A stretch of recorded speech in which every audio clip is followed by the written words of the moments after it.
एक लोटा जल क्या है सब क्लेशों का हल। क्या यह सत्य है? इस बात का खूब प्रचार प्रसार किया गया कि शंकर जी के ऊपर एक लोटा जल का अर्पित करें और आपके सारे क्लेश दुख नष्ट हो जाएंगे। क्या यह सत्य है या एक मिथ्या धारणा है? ये सब समझाने का हम प्रयास करेंगे इस वीडियो के माध्यम से।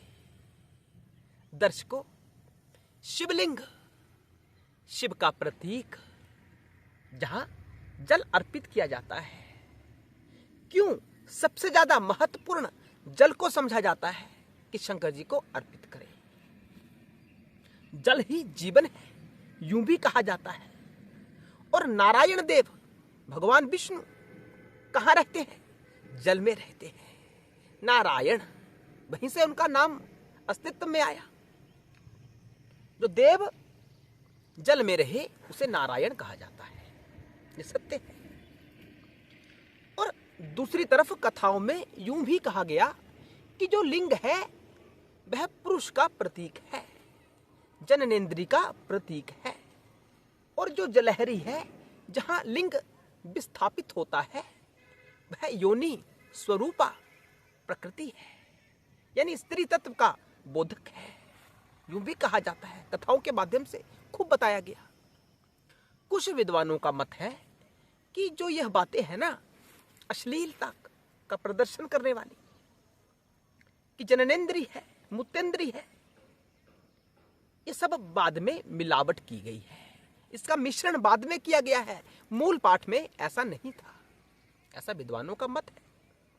लेकिन वास्तव में क्या सत्य है, क्या मिथ्या धारणा है, वो हम आपको समझाने का प्रयास करते हैं। और क्या एक लोटा जल का चढ़ाने से सब समस्याओं का हल हो जाएगा? ऐसे कैसे हो सकता है? ये सब समझाने का हम प्रयास करते हैं। शिवलिंग यानी निराकार परमात्मा का चिन्ह। क्या शिवलिंग एक पत्थर का टुकड़ा है ना, उसे अभी किसी मूर्ति के रूप में नहीं बदला गया, जिसका स्वरूप अभी नहीं बदला गया, जो जैसा था उसे वैसा ही रहने दिया, उसे रखा, उसे प्रतीकात्मक रूप से उसकी आराधना करना आरंभ कर दी और कहा गया यह निराकार है। निराकार कैसे हुआ वो? क्योंकि अभी उस पत्थर से किसी मूर्ति का निर्माण नहीं हुआ है, किसी शक्ल का, किसी साकार अभिव्यक्ति का निर्माण अभी नहीं हुआ है, इसलिए वो निराकार का सूचक हो जाता है। शिवलिंग निराकार का प्रतीक है। और ये जननेन्द्रिय कैसे हुआ? दर्शकों, शास्त्र में कुछ भी गलत नहीं कहा गया है, सब बातें तत्व को दर्शाने वाली ही बातें होती हैं। हम सबकी उत्पत्ति कहां से होती है? स्त्री पुरुष के मिलन से ही हम सबकी उत्पत्ति होती है। पुरुष और प्रकृति का योग, यानी माता पिता के योग से संतान की उत्पत्ति होती है। लेकिन यह कोई साधारण उत्पत्ति नहीं है जो शिवलिंग के रूप में बताई जा रही है। संकुचित भाव से सोचना बंद करें और विस्तृत भाव के साथ सोचना आरंभ करें कि संपूर्ण विश्व का जहां उत्पत्ति स्थान है, जहां से संपूर्ण विश्व की उत्पत्ति हुई है, उस शिव और शक्ति का प्रतीक है शिवलिंग। हम सबके परम माता पिता कौन है? शिव और शक्ति। उन दोनों के योग से ही तो हम सबका निर्माण हुआ है। ब्रह्मा का निर्माण वहीं से होता है, नारायण का निर्माण भी वहीं से होता है। तो अगर उसे जननेन्द्रिय के रूप में दिखाया जाए तो गलत नहीं है। सबको जनने वाली जो स्थिति है, जो परम रूप से अंतिम स्थिति है, जहां से इस विश्व का निर्माण हुआ है, हमारा तुम्हारा निर्माण ही नहीं, इस संपूर्ण विश्व का निर्माण हुआ है, उस तत्व की अभिव्यक्ति उसी रूप में की गई है, तो यह भी गलत नहीं है। तीसरी वार्ता, शिवलिंग के ऊपर जल अर्पित करते हैं। कोई पूछे कि क्या है? ये शिवलिंग है। ये क्या है? ये शिव है। क्या है शिव? ये पत्थर। हाँ, ये शिवलिंग, इसे कहते हैं अज्ञान।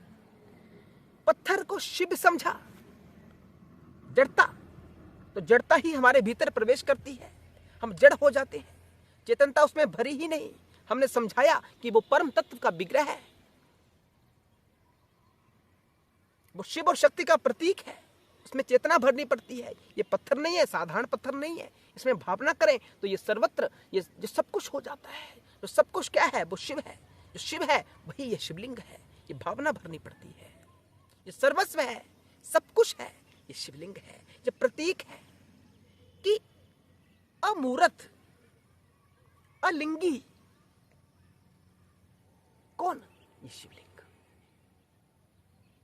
ये प्रतीक है जिससे सब प्रकार के आकारों का अस्तित्व उत्पन्न हुआ है, वो है ये शिवलिंग। इस वार्ता को समझे, पहले शिवलिंग के अर्थ को समझे। ये कोई साधारण पत्थर का टुकड़ा नहीं है, ये पत्थर नहीं है शिव। शिव चेतनता का विषय है, उसमें चेतनता भरे, उसमें भाव भरे कि ये वो परम तत्व है जहां से हम सबकी उत्पत्ति हुई है, हम सबके माता और पिता, जो मूल में है। आपके संसारिक माता पिता तो हो सकते हैं, लेकिन जो सबके माता पिता हैं, जहां तक इस संसार का जो संरचना चलती है, जहां तक हम सबको पहुंचना है, वो ये बाबा और माँ है। और जल ही क्यों अर्पित करें? इसका अर्थ होता है, पहले जल के अर्थ को समझते हैं। जल यानी नारायण, जल ही जीवन है, अस्तित्व यानी नारायण। नारायण कहां रहते हैं? जल में रहते हैं। तो हमारा अस्तित्व किसकी वजह से है? जल की वजह से है। इसीलिए तो कहा जाता है जल ही जीवन है। क्या जल के बिना जीवन संभव है? नहीं है। कोई भी सृष्टि जल के बिना नहीं हो सकती, जल ही जीवन है।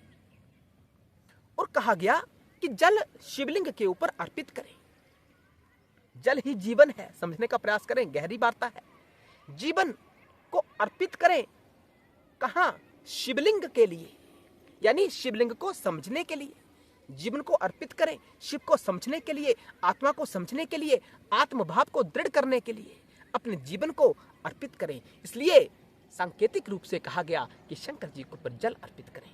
जल ही जीवन है, अपने जीवन को अर्पित करें, अपने जीवन को लगा दें उस भाव में स्थित होने के लिए। ये संसार मिथ्या है, माया से निर्मित है, इस माया को समझें और शिवत्व में प्रवेश करने का प्रयास करें, अपना जीवन अर्पित करें। लेकिन शास्त्र में कहा गया जल अर्पित करें। हम जल तो अर्पित करते हैं, लेकिन अपने जीवन को शिव तत्व को समझने के लिए समर्पित नहीं करते। जीवन को तो हमने लगाया हुआ है संसारिक ढांचों में, कि संसार का होकर ही हम जी रहे हैं, संसार से लिप्त रहते हैं, संसार में फंसे जा रहे हैं, माया से आच्छादित होते ही जा रहे हैं। जल हमने गवाया कहाँ? यानी अपना जीवन गवाया कहाँ? धन एकत्रित करने में, सुख सुविधा जुटाने में, धन की व्यवस्था करने में, भोजन की व्यवस्था करने में, बच्चे पैदा करने में, केवल विषय भोगों में आसक्त रहे।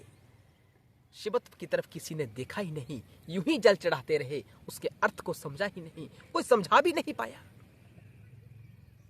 तो जो शास्त्र पुराण इत्यादि में लिखा गया है वो असत्य नहीं है, वो सत्य है।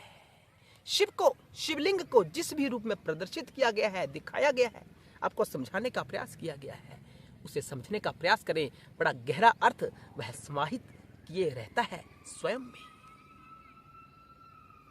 तो शिव के ऊपर जल अर्पित करने का अर्थ होता है कि शिव के ऊपर अपना जीवन अर्पित करें, शिवत्व को समझें, उसीलिए आपको जीवन प्राप्त हुआ है। भांग धतूरा, धतूरा क्या है? जहर है। साधारण लोगों के लिए तो धतूरे का फल लाया और शंकर जी के ऊपर अर्पित किया, हो गई पूजा, नहीं। लेकिन परमार्थ की दृष्टि से, तात्विक दृष्टि से देखा जाए तो धतूरा यानी आपके जीवन में जो बुरी आदतें होती हैं, जो आपके भीतर जहर प्रवेश कर चुका है, उसे बाहर निकालें और शंकर जी के ऊपर समर्पित करें। शंकर को दें अपना सारा जहर। अपने जीवन, जब आपके जीवन से जहर बाहर चला जाएगा तो क्या बचेगा? घृणा द्वेष आपके जीवन से बाहर हो जाएगा तो क्या बचेगा? शिव बचेगा। और यही शिव का ढंग है आपको समझाने का। शास्त्र की कथाएं बड़ी अर्थपूर्ण होती हैं, लेकिन हमें कोई समझाने वाला नहीं होता है। इसका अर्थ हुआ कि जो शास्त्र में वर्णित है वो सत्य है, असत्य नहीं है। शास्त्र कहता है कि स्त्रियों को यह कार्य नहीं करना चाहिए, पुरुषों को यह कार्य नहीं करना चाहिए, ये केवल सन्यासियों को करना चाहिए, या अलग अलग स्थितियां निर्धारित की हुई हैं शास्त्र ने, तो उसके ऊपर संशय मत करना। शास्त्र हमेशा सही कहता है, गलत नहीं कहता है। उसका अर्थ को समझाने वाला आज विश्व में बहुत कम लोग रह गए हैं। इसका अर्थ ये नहीं कि शास्त्र गलत कहता है, शास्त्र तो हमेशा सत्य कहता है। हमें समझने की आवश्यकता है। हर हर महादेव। जय शिव शंकर, जय भोलेनाथ।